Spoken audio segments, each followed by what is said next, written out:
ಬಂಡಿಗಣಿ ಮಠದ ಮಠಾಧೀಶರಾದಂಥ ಚಕ್ರವರ್ತಿ ದಾನೇಶ್ವರ ಸ್ವಾಮೀಜಿ ಅವರಿಗೆ ನಮಸ್ಕರಿಸಿ,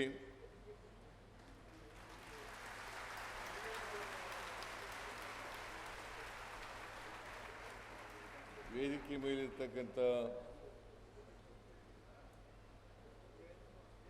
ವಿವಿಧ ಧರ್ಮಗಳ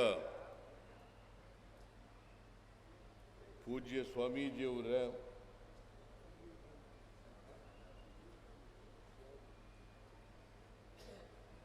ಅಬಕಾರಿ ಸಚಿವರಾದಂಥ ಶ್ರೀ ತಿಮ್ಮಾಪುರ್ ಅವರ, ಮಾಜಿ ಸಚಿವೆ ಹಾಗೂ ಮೇಲ್ಮನೆಯ ಸದಸ್ಯರಾದಂಥ ಶ್ರೀಮತಿ ಉಮಾಶ್ರೀಯವರೇ, ಶಾಸಕರಾದಂಥ ವಿಜಯಾನಂದ ಕಾಶಪ್ಪನವರ, ಅಧ್ಯಕ್ಷರು ಕೈಗಾರಿಕೆ ಮತ್ತು ಮೂಲಸೌಕರ್ಯ ಅಭಿವೃದ್ಧಿ ನಿಗಮದ ಅಧ್ಯಕ್ಷರಾದಂಥ ಶ್ರೀ ನಂಜಯ್ ಮಠ್ ಅವರೇ, ಕರ್ನಾಟಕ ಚಲನಚಿತ್ರ ಅಕಾಡೆಮಿಯ ಅಧ್ಯಕ್ಷರಾದಂಥ ಸಾಧು ಕೋಕಿಲ ಅವರೇ, ಮಾಜಿ ಶಾಸಕರಾದಂಥ ಆನಂದ ನ್ಯಾಮಗೌಡ ಅವರೇ, ತೇರದಾಳ ಕ್ಷೇತ್ರದ ಅಭ್ಯರ್ಥಿಯಾಗಿದ್ದಂಥ ಸಿದ್ದು ಕೊಣ್ಣೂರವರೇ,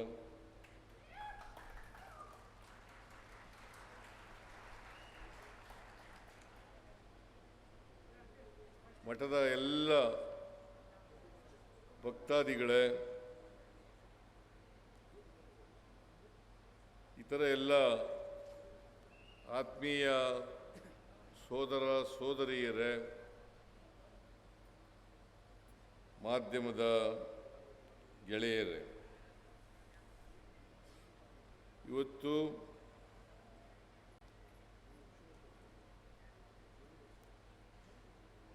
ದಾಸೋಹ ರತ್ನ ಚಕ್ರವರ್ತಿ ದಾನೇಶ್ವರರು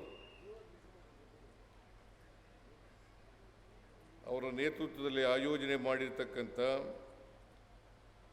ವಿಶ್ವ ಶಾಂತಿಗಾಗಿ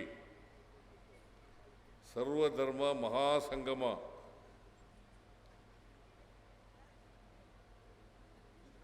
ಈ ಕಾರ್ಯಕ್ರಮದ ಉದ್ಘಾಟನೆಯನ್ನು ಅತ್ಯಂತ ಸಂತೋಷದಿಂದ ನೆರವೇರಿಸಿದ್ದೇನೆ.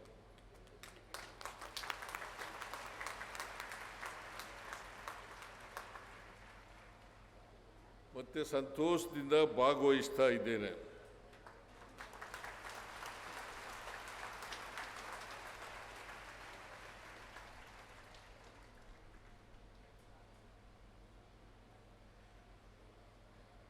ಈ ಸರ್ವಧರ್ಮ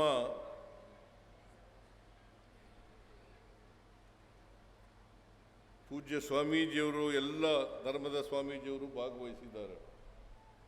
ಹಿಂದೂ ಧರ್ಮ, ಇಸ್ಲಾಂ ಧರ್ಮ, ಜೈನ ಧರ್ಮ, ಬೌದ್ಧ ಧರ್ಮ ಎಲ್ಲರೂ ಕೂಡ ಭಾಗವಹಿಸಿದ್ದಾರೆ. ಅವರಿಗೆಲ್ಲರಿಗೂ ಪ್ರಣಾಮಗಳನ್ನು ಅರ್ಪಿಸಲಿಕ್ಕೆ ಬಯಸ್ತಾ ಇದ್ದೇನೆ.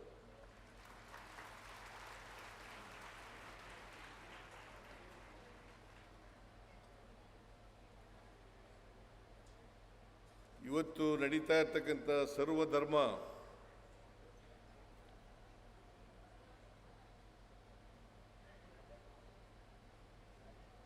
ಮಹಾಸಂಗಮ ನಡೀತಾ ಇರ್ತಕ್ಕಂಥದ್ದು ಇಂದಿನ ಪರಿಸ್ಥಿತಿನಲ್ಲಿ ಸಮಂಜಸವಾಗಿದೆ ಅಂತೇಳಿ ನಾನು ಭಾವಿಸ್ಕೊಂಡಿದ್ದೇನೆ.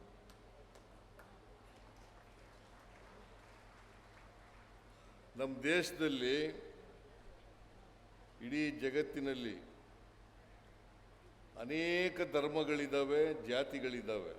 ಅದರಲ್ಲೂ ಭಾರತ ದೇಶದಲ್ಲಿ, ನಮ್ಮ ಸಮಾಜದಲ್ಲಿ ಅನೇಕ ಜಾತಿಗಳಿದ್ದಾವೆ, ಅನೇಕ ಧರ್ಮಗಳಿದ್ದಾವೆ.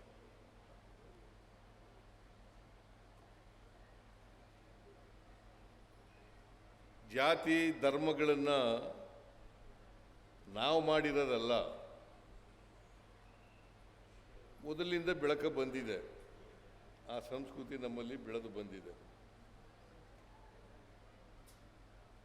ನಾವೆಲ್ಲರೂ ಕೂಡ ಮಾಡಬೇಕಾಗಿರ್ತಕ್ಕಂಥದ್ದು, ನಾವು ಯಾವುದೇ ಧರ್ಮಕ್ಕೆ ಸೇರಿದರೂ ಕೂಡ, ಯಾವುದೇ ಜಾತಿಗೆ ಸೇರಿದರೂ ಕೂಡ, ಬೇರೆ ಜಾತಿಯವರನ್ನು ಪ್ರೀತಿಸಬೇಕೇ ಹೊರತು ದ್ವೇಷಿಸಬಾರದು. ಬೇರೆ ಧರ್ಮದವರನ್ನು, ಬೇರೆ ಜಾತಿಯವರನ್ನು ಪ್ರೀತಿಸಬೇಕೇ ಹೊರತು ದ್ವೇಷಿಸಬಾರದು. ಇದನ್ನು ಮೂಲಭೂತವಾಗಿ ನಾವೆಲ್ಲರೂ ಕೂಡ ಅರ್ಥ ಮಾಡ್ಕೋಬೇಕಾಗ್ತದೆ. ಯಾವುದೇ ಧರ್ಮಕ್ಕೆ ಸೇರಿರಲಿ, ಯಾವುದೇ ಜಾತಿಗೆ ಸೇರಿರಲಿ, ನಾವೆಲ್ಲರೂ ಕೂಡ ಮನುಷ್ಯರು.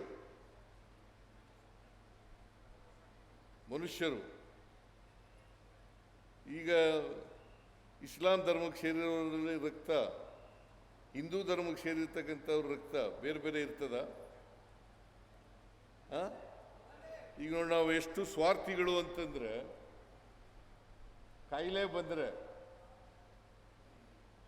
ಆಪರೇಷನ್ ಮಾಡಿಸ್ಕೋಬೇಕಾಗತ್ತ ಬಂದರೆ ನಮ್ಮ ಶರೀರದ ಒಳಗಡೆಗೆ ಯಾರ ರಕ್ತನಾದರೂ ಕೊಡಿಯಪ್ಪ ಅಂತ ಸೇರಿಸ್ಕೊತೀವಿ.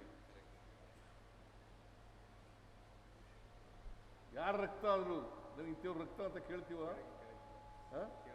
ಯಾಕಂದ್ರೆ ಪ್ರಾಣ ಉಳ್ಕೊಂಡ್ರೆ ಸಾಕು, ಪ್ರಾಣ ಉಳ್ಕೊಂಡ್ರೆ ಸಾಕು. ಯಾರ ರಕ್ತರಾಗಲಿ, ಹಿಂದೂದಾರಾಗಲಿ, ಕ್ರಿಶ್ಚಿಯನ್ದಾರವಾಗಲಿ, ಇಸ್ಲಾಂ ಧರ್ಮದವರಾಗಲಿ, ಜೈನ ಧರ್ಮದವನಾಗಲಿ, ಬೌದ್ಧ ಧರ್ಮದವನಾಗಲಿ, ಯಾವ ಧರ್ಮದವನಾಗಲಿ ಕೂಡ ರಕ್ತ ಒಳಗೆ ಸೇರಿಸ್ಕೊತೀವಿ. ಡಾಕ್ಟ್ರೇ ನನ್ನ ಜೀವ ಉಳಿಸಪ್ಪ ಅಂತ ಹೇಳ್ತೀವಿ. ನಾವು ಯಾರು ಕೂಡ ಯಾರು ನಮ್ಮ ಹಿಂದೂಗಳದೇ ರಕ್ತ ಆಗಬೇಕು ಅಥವಾ ನಮ್ಮ ಜಾತಿಯವ್ರದೇ ರಕ್ತ ಆಗಬೇಕು ಅಂತ ಕೇಳ್ತೀವ? ಕಾಯಿಲೆ ವಾಸಿ ಆದ ಮೇಲೆ ನೀ ಯಾವ ಜಾತಿಯವನು ಅಂತೀವಲ್ಲ, ಇದು ನ್ಯಾಯನಾ? ಇದು ನ್ಯಾಯನಾ? ಇದು ಧರ್ಮನ? ಅದಕ್ಕೆ ಬಸವಾದಿ ಶರಣರು ಹೇಳಿದ್ದಾರೆ,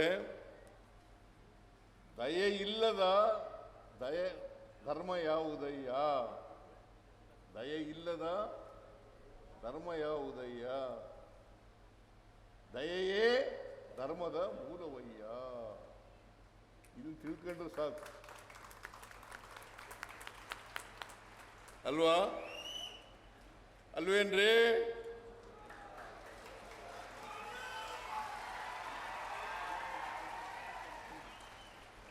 ನಾನು ಹುಟ್ಟುವಾಗ ಇಂಥ ಜಾತಿನಲ್ಲೇ ಹುಟ್ಟಬೇಕು ಅಂತ ಅರ್ಜಿ ಹಾಕೊಂಡಿದ್ದ,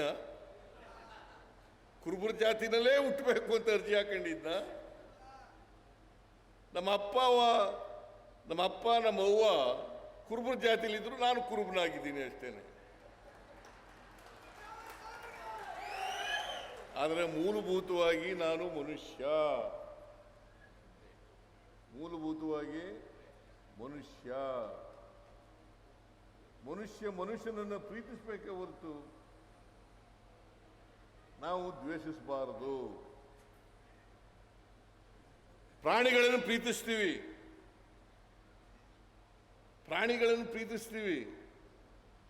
ಆದರೆ ಮನುಷ್ಯನನ್ನು ದ್ವೇಷಿಸ್ತೀವಿ. ನೀ ಯಾವ ಧರ್ಮದವನು, ಆ ಧರ್ಮದವನು, ಈ ಜಾತಿಯವನು, ಆ ಜಾತಿಯವನು. ಅದಕ್ಕೆ ನಮ್ಮಲ್ಲಿ ಈ ಜಾತಿ ವ್ಯವಸ್ಥೆಯಿಂದ ಗುಲಾಮ್ಗಿರಿ ಮನೆ ಮಾಡ್ಕೊಬಿಟ್ಟದೆ. ಗುಲಾಮ್ಗಿರಿ ಇದೆಯಲ್ಲ, ಮನೆ ಮಾಡ್ಕೊಬಿಟ್ಟಿದೆ. ಮೇಲ್ಜಾತಿಯವ್ರು ಸಿಕ್ಕಿದ್ರೆ ಸ್ವಾಮಿ ಬುದ್ಧಿ ಅಂತೀವಿ. ಅವನು ಬಡವನಾದರೂ ಕೂಡ ಮೇಲ್ಜಾತಿಯವನು ಸಿಕ್ಕಿದಾಗ ಅವನು ಅವಿದ್ಯಾವಂತನಾದರೂ ಕೂಡ ಬುದ್ಧಿ ಸ್ವಾಮಿ ಅಂತೀವಿ. ಆದರೆ ದಲಿತ ಒಬ್ಬ ವಿದ್ಯಾವಂತನಾದರೂ ಕೂಡ, ಶ್ರೀಮಂತನಾದರೂ ಕೂಡ ಅವನ್ನ ಸಿಂಗ್ಯುಲರ್ನಲ್ಲಿ ಮಾತಾಡಿಸ್ತೀವಿ, ಏಕವಚನದಲ್ಲಿ ಮಾತಾಡಿಸ್ತೀವಿ. ಇದೇ ನಮ್ಮಲ್ಲಿರ್ತಕ್ಕಂಥ ಗುಲಾಮ್ಗಿರಿಯ ಸಂಕೇತ. ಇದೇ ನಮ್ಮಲ್ಲಿರ್ತಕ್ಕಂಥ ಗುಲಾಮ್ಗಿರಿಯ ಸಂಕೇತ. ಎಲ್ಲಿವರೆಗೆ ನಾವು ಈ ಗುಲಾಮ್ಗಿರಿಯ ಸಂಕೇತವನ್ನು ಕಿತ್ತಾಕಲ್ಲ ಅಲ್ಲಿವರೆಗೆ ನಾವು ಗುಲಾಮರಾಗಿ ಇರ್ತೀವಿ ಅಲ್ವಾ? ಕಿತ್ತಾಕ್ಬೇಕಲ್ಲ. ಇವತ್ತು ಆಚರಣೆ ಮಾಡ್ತೀವಿ. ವಿದ್ಯೆ ಕಲಿಯೋದು ಯಾಕೆ? ಸ್ವಾಭಿಮಾನದಿಂದ ಬದುಕಲಿಕ್ಕೆ, ಜ್ಞಾನಿಯಾಗಲಿಕ್ಕೆ, ಮೌಢ್ಯಗಳು ಅವುಗಳಿಂದ ದೂರ ಇರಲಿಕ್ಕೆ ಅಲ್ವಾ? ನಾವು ವಿದ್ಯಾವಂತರಾದ ಮೇಲೂ ಕೂಡ ಮೌಢ್ಯಗಳನ್ನು ಆಚರಣೆ ಮಾಡೋದಾದ್ರೆ, ಕಂದಾಚಾರಗಳನ್ನು ಆಚರಣೆ ಮಾಡೋದಾದ್ರೆ ನಾವು ವಿದ್ಯಾವಂತರಾಗೋದು ಪ್ರಯೋಜನ ಇಲ್ಲ ಅಲ್ವಾ?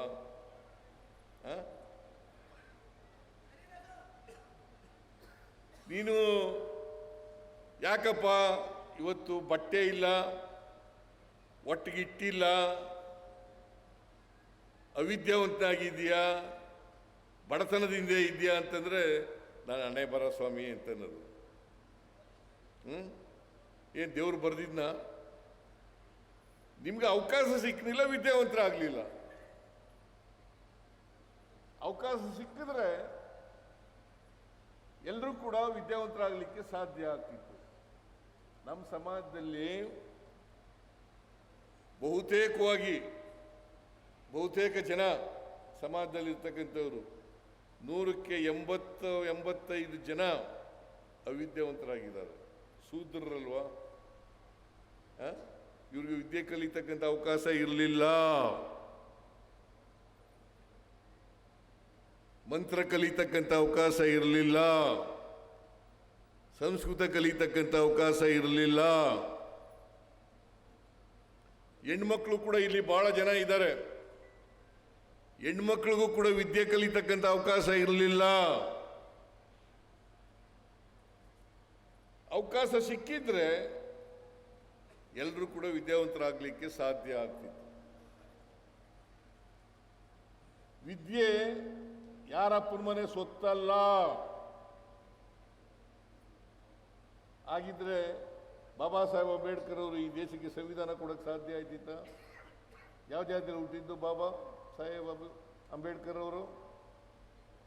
ದಲಿತ ಜಾತಿಯಲ್ಲಿ ಹುಟ್ಟಿದ್ದು, ಅಸ್ಪೃಶ್ಯ ಜನಾಂಗದಲ್ಲಿ ಹುಟ್ಟಿದ್ದದ್ದು. ವಾಲ್ಮೀಕಿ ಯಾವ ಜಾತಿಯಲ್ಲಿ ಹುಟ್ಟಿದ್ದು? ಈ ದೇಶಕ್ಕೆ ಮಹಾನ್ ಗ್ರಂಥ ರಾಮಾಯಣ ಬರೆದಂಥವ್ರು ಯಾರು? ಮಹಾಭಾರತ ಬರೆದವರು ಯಾರು? ವ್ಯಾಸ. ಯಾವ ಜಾತಿಗೆ ಸೇರಿದವರು? ಬೆಸ್ತರ ಜಾತಿಗೆ ಸೇರಿದವರು. ಸಾಧ್ಯ ಆಯ್ತಿತ್ತ? ಒಬ್ಬ ವಾಲ್ಮೀಕಿ ಜಾತಿಗೆ ಸೇರಿದವರು ರಾಮಾಯಣ ಅಂತ ಮಹಾ ಗ್ರಂಥ ಬರೀಬೇಕಾದ್ರೆ, ಮಹಾಭಾರತ ಅಂತ ಒಂದು ಅದನ್ನು ಬರಿಬೇಕಾದ್ರೆ ವ್ಯಾಸ. ಇವತ್ತು ಈ ದೇಶಕ್ಕೆ ಅತ್ಯಂತ ಶ್ರೇಷ್ಠ ಸಂವಿಧಾನ ಕೊಟ್ಟಿರ್ತಕ್ಕಂಥವರು ಬಾಬಾ ಸಾಹೇಬ್ ಅಂಬೇಡ್ಕರ್ ಅವರು. ಅವರು ಈ ದೇಶಕ್ಕೆ ಸಂವಿಧಾನ ಕೊಟ್ಟದ್ದು ಅಲ್ವಾ? ಸಂವಿಧಾನದ ಕರ್ತೃ ಯಾರು ಅಂತ ಹೇಳ್ತೀರಿ? ಅವ್ರು ಯಾವ ಜಾತಿಯಲ್ಲಿ ಹುಟ್ಟಿದ್ರು? ಅಸ್ಪೃಶ್ಯ ಜಾತಿ, ದಲಿತ ಜಾತಿನಲ್ಲಿ ಹುಟ್ಟಿದ್ರು. ಅದರಿಂದ ವಿದ್ಯೆ ಯಾರಪ್ಪನ ಮನೆ ಸೊತ್ತಲ್ಲ. ನಮ್ಗೆ ಅವಕಾಶ ಸಿಕ್ಕಲಿಲ್ಲ, ನಾವು ಅವಿದ್ಯಾವಂತರಾದ. ಅವಕಾಶ ಸಿಕ್ತು, ನಾನು ವಿದ್ಯಾವಂತನಾದೆ. ಈಗ ನಮ್ಮ ಮನೆಯಲ್ಲೇ ನಮ್ಮ ಅಣ್ಣ 4ನೇ ತರಗತಿವರೆಗೂ ಓದಿದ್ದ. ನಾವು 6 ಜನ ಮಕ್ಕಳು, 2 ಸಿಸ್ಟರ್ಸು, 4 ಜನ ಗಂಡು ಮಕ್ಕಳು. ನಮ್ಮಣ್ಣ 4ನೇ ತರಗತಿ ಓದಿದ್ದಿರ. ನಾನು ಲಾ ಓದಿದೆ. ಇನ್ನಿಬ್ಬರು ತಮ್ಮದಿರು ಏನೂ ಓದಲಿಲ್ಲ, ಅವಿದ್ಯಾವಂತರು. 2 ಸಿಸ್ಟರ್ಸು ಅವಿದ್ಯಾವಂತರು, 2 ಬ್ರದರ್ಸು ಅವಿದ್ಯಾವಂತರು. ಅವ್ರಿಗೆಲ್ಲ ಹಣೆಯಲ್ಲಿ ಬರೆದು ಬಿಟ್ಟಿದ್ನ, ನೀನು ವಿದ್ಯೆ ಕಲಿಬೇಡ ಅಂತ. ಸಿದ್ದರಾಮಯ್ಯ ಮಾತ್ರ ಲಾ ಓದು ಅಂತ ಬರೆದ್ಬಿಟ್ಟಿದ್ದ, ಸಿದ್ದರಾಮಯ್ಯ ಮಾತ್ರ ಮುಖ್ಯಮಂತ್ರಿ ಆಗುವಂತ ಬರೆದ್ಬಿಟ್ಟಿದ್ದ ದೇವರು. ಬೇರೆ ಬ್ರದರ್ಸ್ಗೆ ಯಾಕೆ ಬರೀಲಿಲ್ಲ? ಆದ್ರಿಂದ ಈ ಮೂಢನಂಬಿಕೆಗಳನ್ನೆಲ್ಲ, ಕಂದಾಚಾರಗಳನ್ನೆಲ್ಲ ನಂಬ್ಕೊಳ್ಳೋಕೆ ಹೋಗ್ಬೇಡಿ. ಅದರ ವಿರುದ್ಧನೇ ಬಸವಣ್ಣವರು ಬಹಳ ವಿರೋಧವಾಗಿ ವಚನಗಳನ್ನು ರಚನೆ ಮಾಡಿರ್ತಕ್ಕಂಥದ್ದನ್ನು ಬಸವಾದಿ ಶರಣರು ಮಾಡ್ತಿರ್ತಕ್ಕಂಥದ್ದನ್ನು ಕೇಳಿದ್ದೀವಿ ಅಲ್ವಾ? ನಮ್ಮ ಜಾತಿ ವ್ಯವಸ್ಥೆ ಇದೆಯಲ್ಲ, ಚಲನೆ ಇಲ್ಲದೆ ಇರ್ತಕ್ಕಂಥ ವ್ಯವಸ್ಥೆ. ನಮ್ಮ ಸಾಮಾಜಿಕ ವ್ಯವಸ್ಥೆ ಇದೆಯಲ್ಲ, ಚಲನೆ ಇಲ್ಲ, ಜಡತ್ವ ಇರ್ತಕ್ಕಂಥ ವ್ಯವಸ್ಥೆ, ಚಲನರಹಿತವಾದಂಥ ವ್ಯವಸ್ಥೆ. ಅದಕ್ಕೋಸ್ಕರನೇ ಇಷ್ಟು ವರ್ಷಗಳಾದರೂ ಕೂಡ ಬದಲಾವಣೆ ಆಗಿಲ್ಲ. ಇಷ್ಟು ವರ್ಷಗಳಾದರೂ ಕೂಡ ಬದಲಾವಣೆ ಆಗಿಲ್ಲ. ಬುದ್ಧ ಯಾವಾಗ ಹೇಳ್ದ ಜಾತಿ ರಹಿತವಾದಂಥ, ವರ್ಗರಹಿತವಾದಂಥ ಸಮಾಜ ಆಗಬೇಕು, ಸಮಾನತೆಯ ಸಮಾಜ ಆಗಬೇಕು ಅಂತ? ಬಸವಣ್ಣ ಯಾವಾಗ ಹೇಳ್ದ? 12ನೇ ಶತಮಾನದಲ್ಲಿ. ಇವತ್ತಿನವರೆಗೂ ಕೂಡ ಬದಲಾವಣೆ ಆಗಿಲ್ಲ ಅಲ್ವಾ? ಜಾತ್ಯತೀತ ಸಮಾಜ ನಿರ್ಮಾಣ ಆಗಿದೆಯಾ?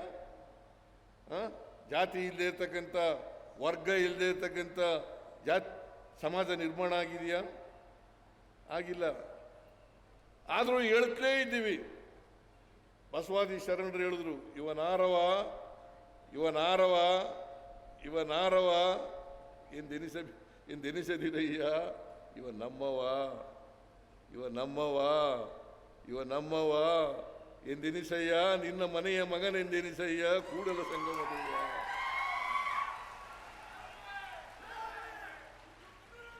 ನಿನ್ನ ಮನೆಯ ಮಗನೆಂದೆನಿಸಯ್ಯ, ಕೂಡಲ ಸಂಗಮದೇವ. ನೋಡಿ ಎಷ್ಟು ವರ್ಷ ಆಯಿತು ಹೇಳಿ ಇದನ್ನ. 12ನೇ ಶತಮಾನದಲ್ಲಿ ಜಾತಿ ಹೋಗಿದೆಯಾ? ವರ್ಗ ಹೋಗಿದೆಯಾ? ಎಲ್ಲರೂ ಮುಖ್ಯವಾಹಿನಿಗೆ ಬಂದಿದ್ದಾರಾ? ಸಮಾಜದಲ್ಲಿರ್ತಕ್ಕಂಥ ಅಸಮಾನತೆ ಹೋಗಿದೆಯಾ? ಅದಕ್ಕೆ ಬಾಬಾ ಸಾಹೇಬ್ ಅಂಬೇಡ್ಕರ್ ಅವರು ಎಲ್ಲಿವರೆಗೆ ಈ ಸಮಾಜದಲ್ಲಿರ್ತಕ್ಕಂಥ ಅಸಮಾನತೆಯನ್ನು ನಾವು ತೊಡೆದಾಕಲ್ಲ, ಅಲ್ಲಿವರೆಗೆ ಸ್ವಾತಂತ್ರ್ಯ ಸಿಕ್ಕಿರೋದಕ್ಕೆ ಯಶಸ್ಸಾಗಲ್ಲ. ಎಲ್ಲಿವರೆಗೆ ನಾವು ಅಸಮಾನತೆಯನ್ನು ತೊಡೆದಾಕಲ್ಲ, ಅದು ಆರ್ಥಿಕ ಅಸಮಾನತೆ ಇರ್ಬೋದು, ಸಾಮಾಜಿಕ ಅಸಮಾನತೆ ಇರ್ಬೋದು, ಶೈಕ್ಷಣಿಕ ಅಸಮಾನತೆ ಇರ್ಬೋದು, ರಾಜಕೀಯ ಅಸಮಾನತೆ ಇರ್ಬೋದು, ಈ ಅಸಮಾನತೆಯನ್ನು ಎಲ್ಲಿವರೆಗೆ ತೊಡೆದಾಕಲ್ಲ, ಈ ಪ್ರಜಾಪ್ರಭುತ್ವದ ಸೌಧವನ್ನು ಯಾರು ಅಸಮಾನತೆಯನ್ನು ನರಳುತ್ತಾ ಇದ್ದಾರೆ ಅವರೇ ಧ್ವಂಸ ಮಾಡಿಬಿಡ್ತಾರೆ ಒಂದು ದಿನ ಅಂತಕ್ಕಂಥ ಎಚ್ಚರಿಕೆ ಮಾತುಗಳನ್ನು ಬಾಬಾ ಸಾಹೇಬ್ ಅಂಬೇಡ್ಕರ್ ಅವರು ಹೇಳಿದ್ರು. ಅದರಿಂದ ನಾವು ಅಸಮಾನತೆ ತೊಡೆದಾಕ್ಬೇಕಲ್ಲ. ಬಸವಾದಿ ಶರಣರು ಹೇಳಿದ್ರು, ಕುವೆಂಪು ಹೇಳಿದ್ರು, ಸರ್ವ ಜನಾಂಗದ ಶಾಂತಿಯ ತೋಟ, ಸರ್ವ ಜನಾಂಗದ ಶಾಂತಿಯ ತೋಟ ಆಗಬೇಕು ನಮ್ಮ ಸಮಾಜ ಅಲ್ವಾ? ಅದಕ್ಕೆ ನಾವು ಸರ್ವ ಜನಾಂಗದ ಶಾಂತಿಯ ತೋಟ ಆಗಿದೆಯಾ? ಅಶಾಂತಿ ಯಾಕೆ ಕಾಣಿಸ್ಕೊತದೆ? ಇದು ಈಗ ವಿಶ್ವಶಾಂತಿಗಾಗಿ ಸರ್ವಧರ್ಮ ಸಮ್ಮೇಳನ, ವಿಶ್ವಶಾಂತಿಗಾಗಿ. ನೀವು ಕುವೆಂಪು ಹೇಳಿದಂಥ ಮಾತುಗಳನ್ನು ಜ್ಞಾಪಕ ಮಾಡ್ಕೊಂಡ್ರೆ ಸಾಕು. ಸರ್ವ ಜನಾಂಗದ ಶಾಂತಿಯ ತೋಟ.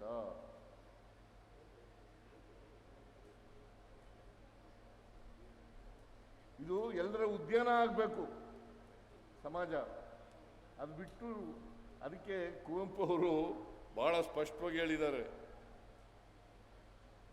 ಸರ್ವ ಜನಾಂಗದ ಶಾಂತಿಯ ತೋಟ ರಸಿಕರ ಕಣ್ಣಲ್ಲಿ ಅದಾಗಬೇಕಲ್ವಾ? ಮತ್ತೆ ಸರ್ವಧರ್ಮ ಸಮ್ಮೇಳನದಲ್ಲಿ ಇಷ್ಟೊಂದು ಜನ ಭಾಗಿಯಾಗಿದ್ದಾರೆ. ನೀವು ಇನ್ಮೇಲೆ ಈ ವೇದಿಕೆ ಬಿಟ್ಟು ಹೋದ ಮೇಲೆ ನಾವು ಜನರನ್ನು ಪ್ರೀತಿಸ್ತಕ್ಕಂಥದ್ದನ್ನು ಕಲ್ತ್ಕೊಳ್ಳೋಣ ಸಾಕು. ಪರಸ್ಪರ ಪ್ರೀತಿ ಕಲ್ತ್ಕೊಳ್ಳೋದು ಸಾಕು. ಮೊನ್ನೆ ಸುಪ್ರೀಂ ಕೋರ್ಟ್ ಜಡ್ಜ್ ಮೇಲೆ ಒಬ್ಬ ಶೂ ಎಸ್ಬಿಟ್ಟ. ಅವನು ಯಾರಪ್ಪ ಅಂತಂದ್ರೆ ಸನಾತನ ಧರ್ಮಕ್ಕೆ ಸೇರಿದವನು.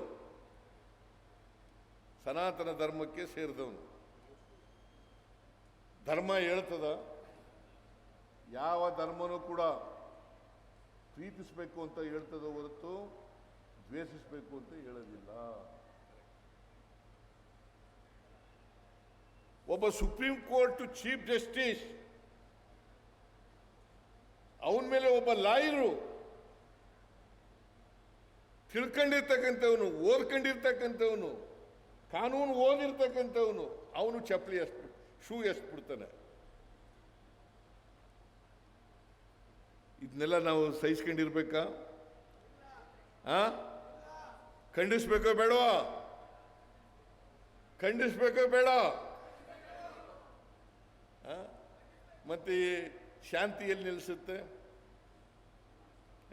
ಇಂಥವೆಲ್ಲ ನಡೆದ್ರೆ ಇನ್ನೂ ಈ ಸಮಾಜದಲ್ಲಿ ಸ್ವಾತಂತ್ರ್ಯ ಬಂದು 78 ವರ್ಷ ಆಯಿತು, ಸಂವಿಧಾನ ಬಂದು 78 ವರ್ಷ. ಅದಕ್ಕೆ ಬಾಬಾ ಸಾಹೇಬ್ ಅಂಬೇಡ್ಕರ್ ಅವರು ಏನು ಹೇಳಿದ್ದಾರೆ ಅಂತಂದ್ರೆ, ಇನ್ನೊಂದು ಧರ್ಮವನ್ನ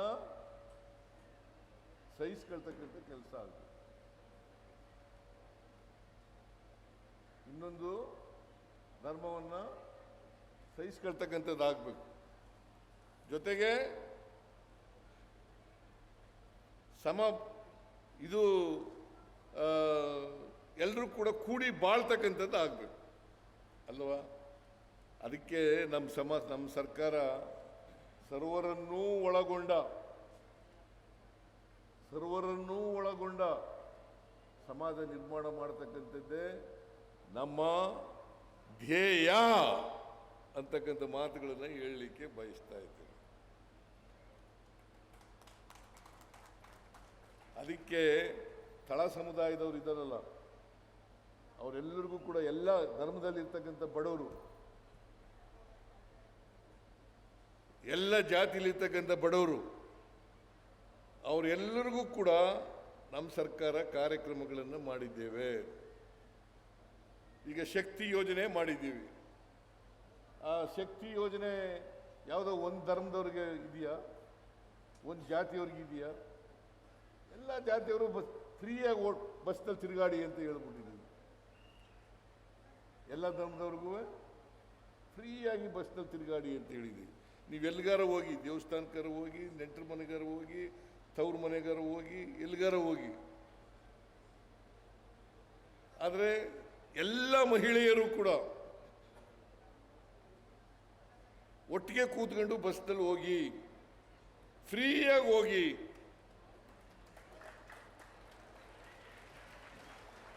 ಆ ಜಾತಿ ಈ ಧರ್ಮ ಯಾವುದು ಇಲ್ಲ, ಎಲ್ಲ ಜಾತಿ ಬಡವರಿಗೆ. ಜೊತೆಗೆ ಗೃಹಲಕ್ಷ್ಮಿ ಯೋಜನೆ, ಮನೆಯ ಯಜಮಾನಿಗೆ 2,000 ರೂಪಾಯಿ ತಿಂಗಳು ಕೊಡ್ತೀವಿ. ಅದರಲ್ಲಿ ಜಾತಿ ಇದೆಯಾ, ಧರ್ಮ ಇದೆಯಾ, ಅಥವಾ ರಾಜಕೀಯ ಇದೆಯಾ? ಯಾವ ಪಕ್ಷ ಈಗ BJP ಅವರು ತಗೊಳ್ಳಲ್ವಾ? ಅವ್ರ ಅದಕ್ಕೆ ಯಾವ ಜಾತಿ, ಯಾವ ಧರ್ಮ, ಯಾವ ಪಕ್ಷ ಆ ಥರ ಇಲ್ಲವೇ ಇಲ್ಲ. ಅದಕ್ಕೆ ಸಮಾನತೆ ಬರಬೇಕಲ್ಲ. ಆಮೇಲೆ ಗೃಹ ಜ್ಯೋತಿ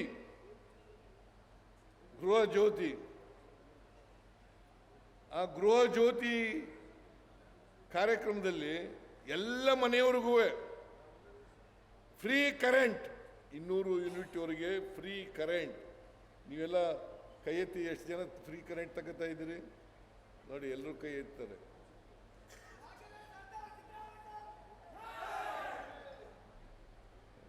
ಎಲ್ರಿಗೂ ಕರೆಂಟ್. ಕಾರಣ ಯಾಕಪ್ಪ ಅಂತಂದ್ರೆ, ಬಡವರು ಶ್ರೀಮಂತರು ಅಸಮಾನತೆ ಇದೆಯಲ್ಲ, ಜಾತಿ ಭೇದ ಇದೆಯಲ್ಲ, ಮೇಲ್ಜಾತಿ ಕೆಳಜಾತಿ ಅಂತ ಅನ್ನೋದು ಇದೆಯಲ್ಲ, ಅದು ಹೋಗ್ಬೇಕು.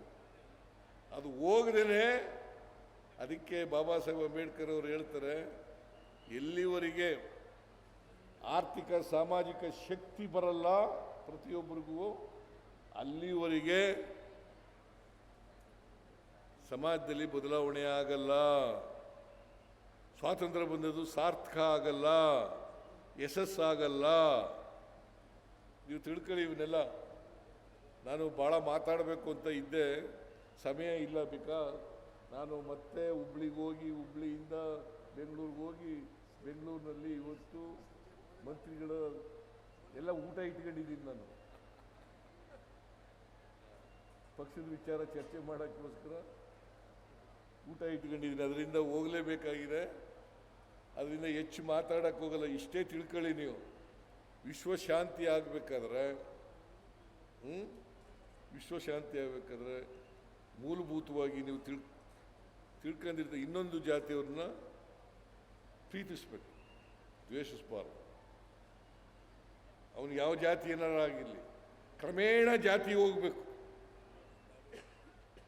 ನಾನು ಅದಕ್ಕೆ ಒಂದು ಇಲ್ಲೂ ಹೇಳ್ಬಿಡ್ತೀನಿ, ನನ್ನ ಅನುಭವದ ಮಾತು. ನಾನು BSc ಓದುವಾಗ, ಲಾ ಓದುವಾಗ,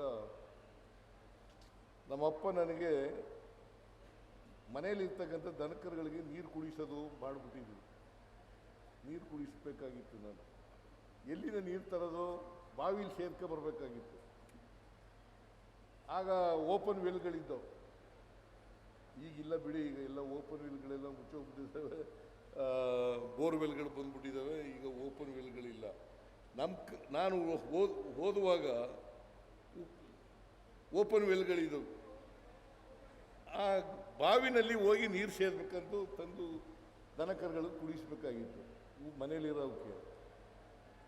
ಅದಕ್ಕೆ ಏನು ಮಾಡ್ತಿದ್ದೆ ನಾನು, ಆ ಬಾವಿನಲ್ಲಿ ಗುಬ್ಬಚ್ಚಿಗಳೆಲ್ಲ ಇರೋವು. ಆ ಗುಬ್ಬಚ್ಚಿಗಳು ಹುಲ್ಸೆತ್ತೆ ಎಲ್ಲ, ಕಸ ಎಲ್ಲ ಹಾಕ್ಬಿಟ್ಟಿರೋವು ನೀರಿಗೆ. ಆ ಕಸದಿಂದ ನೀರು ಮುಚ್ಕೊಬಿಟ್ಟಿರೋದು, ಅದಕ್ಕೆ ಬಿಂದಿಗೆನ ಮೇಲೆ ಕೆಳಗೆ ಮಾಡಿ ಪಕ್ಕಕ್ಕೆ ಸರಿಸೋದ ಮೇಲೆ ನೀರು ತಗೊಳ್ಳುವೆ.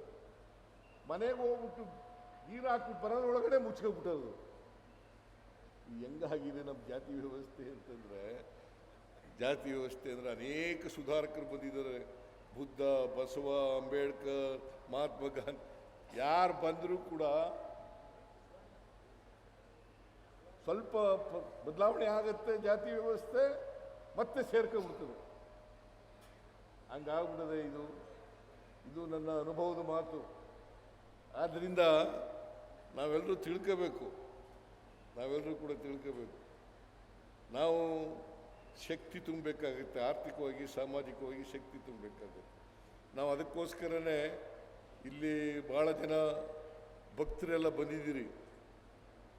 ಪಾಪ ಚಕ್ರವರ್ತಿ ಅನ್ನದಾನೇಶ್ವರರು ಇದೆಲ್ಲ ಮಾಡ್ತಾ ಇದ್ದಾರೆ. ಸರ್ವಧರ್ಮ ಮಹಾಸಂಗಮ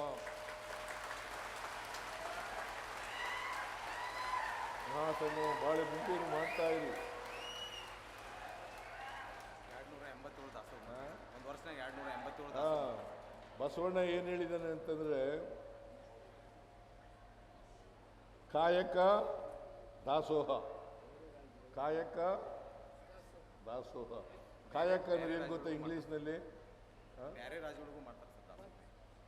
ಕಾಯಕ ಅಂದ್ರೆ ಏನು ಗೊತ್ತಾ ಇಂಗ್ಲೀಷ್ನಲ್ಲಿ? ಪ್ರೊಡಕ್ಷನ್ ಅಂತ. ದಾಸೋಹ ಅಂದ್ರೆ ಡಿಸ್ಟ್ರಿಬ್ಯೂಷನ್ ಅಂತ. Production and distribution. ನೀವು ಕೆಲವರು ಮಾತ್ರ ಕಾಯಕ ಮಾಡೋದು, ಪ್ರೊಡಕ್ಟಿವಿಟಿನಲ್ಲಿ ಭಾಗವಹಿಸೋದು, ಇನ್ನು ಕೆಲವರು ಕೂತ್ಕೊಂಡು ತಿನ್ನೋದು. ಅದಾಗಬಾರ್ದು. ಎಲ್ಲರೂ ಕಾಯಕ ಮಾಡಬೇಕು. ಬಂದಂಥ ಸಂಪತ್ತನ್ನು, ಉತ್ಪಾದನೆಯನ್ನು ಎಲ್ಲರೂ ಹಂಚ್ಕೊಂಡು ತಿನ್ಬೇಕು.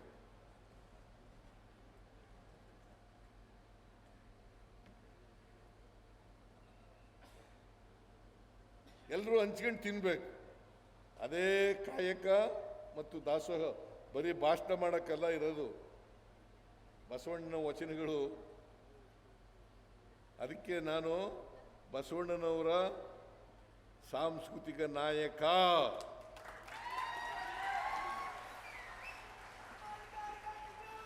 ಏನಪ್ಪ ವಿಜಯಾನಂದ ಕಾಶಪ್ಪ, ಯಡಿಯೂರಪ್ಪನವ್ರು ಮಾಡಲಿಲ್ಲ, ಬಸವರಾಜ ಬೊಮ್ಮಾಯಿ ಮಾಡಲಿಲ್ಲ, ನಾನು ಮಾಡಿಸ್ತೀನಿ. ಮತ್ತೆ ನನ್ನನ್ನು ಯಾಕೆ ದ್ವೇಷಿಸ್ತೀರಿ?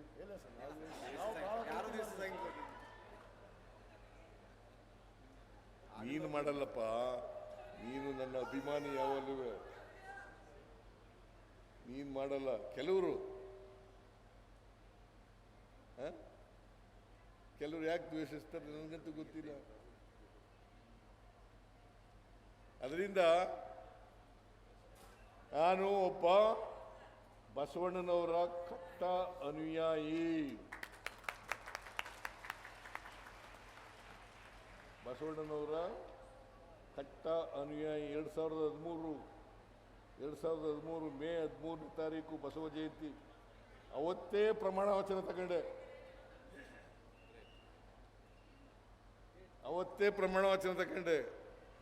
ಬಸವಣ್ಣನವರ ಫೋಟೋಗಳನ್ನು ಎಲ್ಲ ಸರ್ಕಾರಿ ಕಚೇರಿಗಳಲ್ಲಿ ಇರಬೇಕು ಅಂತ ಇಡಿಸ್ದೆ.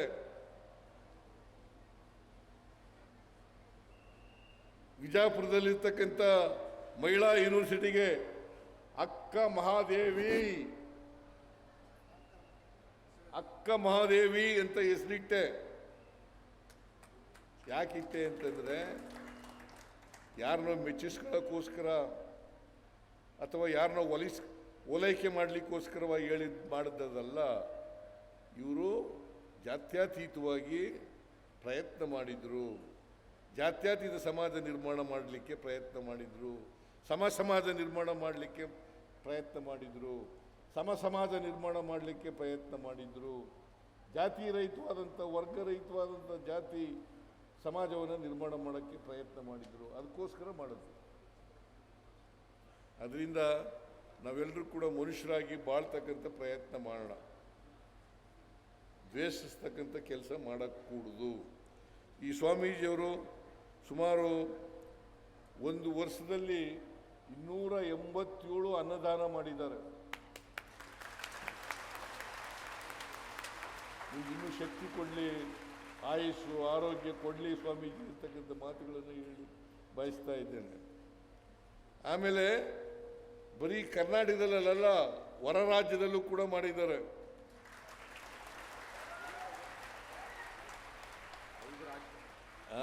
ನೀವೆಲ್ಲ ಅವರಿಗೆ ಶಕ್ತಿ ಕೊಡ್ತಕ್ಕಂಥ ಕೆಲಸವನ್ನು ಮಾಡಬೇಕು. ಒಳ್ಳೆ ಕೆಲಸ ಮಾಡ್ತಾ ಇದ್ದಾರೆ. ನಾನು ಒಳ್ಳೆ ಕಾರ್ಯಕ್ರಮದಲ್ಲಿ ಭಾಗವಹಿಸಿದ್ದೇನೆ. ನಾನು ನನ್ನ ಮನವಿ ಏನಪ್ಪ ಅಂತಂದರೆ, ನೀವೆಲ್ಲರೂ ಕೂಡ ಮಾನವ ಧರ್ಮ ಇದೆಯಲ್ಲ, ಮನುಷ್ಯ ಧರ್ಮ, ಎಲ್ಲ ಧರ್ಮಗಳಲ್ಲೂ ಕೂಡ ಪ್ರೀತಿ ಮಾಡಬೇಕು ಅಂತ ಹೇಳ್ತದೆ ಹೊರತು ದ್ವೇಷ ಮಾಡಬೇಕು ಅಂತ ಯಾವ ಧರ್ಮದಲ್ಲೂ ಹೇಳಲ್ಲ. ಅದು ಇಸ್ಲಾಂ ಧರ್ಮ ಇರ್ಬೋದು, ಕ್ರಿಶ್ಚಿಯನ್ ಧರ್ಮ ಇರ್ಬೋದು, ಬೌದ್ಧ ಧರ್ಮ ಇರ್ಬೋದು, ಜೈನ ಧರ್ಮ ಇರ್ಬೋದು, ಎಲ್ಲ ಧರ್ಮಗಳಲ್ಲೂ ಕೂಡ ಪರಸ್ಪರ ಪ್ರೀತಿಸಬೇಕು ಅಂತ ಹೇಳ್ತದೆ ಹೊರತು ಪರಸ್ಪರ ದ್ವೇಷ ಮಾಡಿ ಅಂತ ಹೇಳ್ತಾ ಇಲ್ಲ. ಎಲ್ಲರೂ ಮನುಷ್ಯರಾಗಿ ಬಾಳಿ ಅಂತ ಹೇಳ್ತದೆ ಹೊರತು. ಅದಕ್ಕೆ ಭಾಳ ಒಳ್ಳೆಯ ಕಾರ್ಯಕ್ರಮ ಮಾಡಿದ್ದಾರೆ ಸ್ವಾಮೀಜಿಯವರು. ಅವ್ರಿಗೆ ನಮಸ್ಕಾರಗಳನ್ನು ಹೇಳಿ, ನೀವೆಲ್ಲರೂ ಕೂಡ ಬಹುಶಃ ಬೆಳಗ್ಗೆಯಿಂದ ನಾನು ತಡವಾಗಿ ಬಂದೆ. ನಾನು ಯಾಕಂದರೆ ಬೆಳಗ್ಗೆ ಇನ್ನೊಂದು ಕಾರ್ಯಕ್ರಮ ಅಟೆಂಡ್ ಮಾಡಿ ಇವತ್ತು ಕಿತ್ತೂರು ರಾಣಿ ಚೆನ್ನಮ್ಮ ಉತ್ಸವ, ಕಿತ್ತೂರು ಉತ್ಸವ ಅದಕ್ಕೆ ಚಾಲನೆ ಕೊಟ್ಟು ಇಲ್ಲಿ ಬಂದದರಿಂದ ಈ ಕಾರ್ಯಕ್ರಮ ಲೇಟ್ ಆಯಿತು.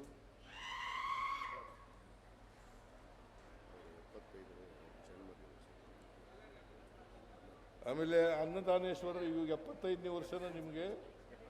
75.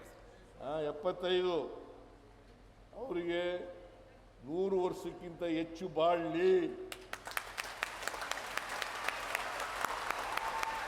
ಅವರಿಗೆ ಆರೋಗ್ಯ ಆಯುಸ್ಸು ಆರೋಗ್ಯ ಎಲ್ಲ ಕೊಡಲಿ ಅಂತೇಳಿ ಶುಭ ಕೋರ್ತೇನೆ.